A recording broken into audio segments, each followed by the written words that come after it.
वो हामिले दुरूद है कि मरकज़े किस्सा है फातिमा। अच्छा, इसमें हम ये भी फिर कह सकते हैं ना कि जनाब सैयदा को उम्मुल आइमा हम कहते हैं, तो ऑब्वियसली इमामत का जब आगाज़ हो रहा है तो आपको अल्लाह ताला ने वो इसरार अता किए जो आपने आगे मुंतकिल किए हर इमाम को। जी बिल्कुल, क्योंकि इसके बारे में बहुत ज्यादा क्योंकि जो बहस होती है उलमा के दरमियान भी यहाँ पर भी कि क्यों खुद अमीरुल मोमिनीन को ये असरार नहीं दिए गए और खुद जनाब सैयदा के जरिए से क्यों दिए गए। और ये बहुत अहम सवाल है।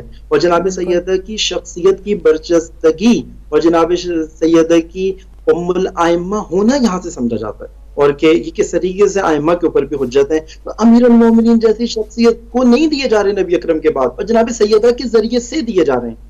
तो यहाँ पे बहुत अहम सवाल है, ये बहुत अहम सवाल है कि यहाँ से हमें ये मालूम होता है कि नबी अकरम के बाद अगर हम देख रहे हैं वो हक़ाइक़ खुदावंद मुताल, क्योंकि वही का नाजिल होने का एक मतलब हम लेते हैं उर्दू के अंदर नाजिल होना यानी ऊपर से नीचे आना, जबकि ये वही का दुरुस्त तर्जुमा नहीं है कि कोई किसी चीज का जो ऊपर थी वो नीचे आ जाए तो वो नाजिल हो जाए। उर्दू में इस तरह से लेते हैं, जबकि इस्तिलाहन अरबी के अंदर नाजिल होने से मुराद होती है वो चीज जो काबिल फहम ना हो और वो काबिल फहम बन जाए किसी के लिए, उसके लिए नाजिल है।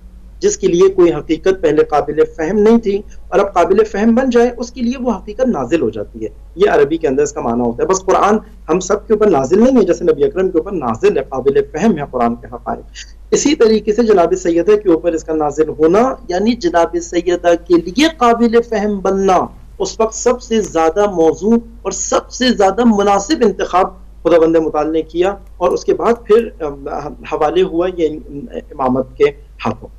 यानी उसके बाद फिर जनाब अली अलैहिस्सलाम को ये मसहफ़ मिला और उसके बाद इमाम हसन हुसैन और इस तरीके से ये सीना बसीना चलता रहा।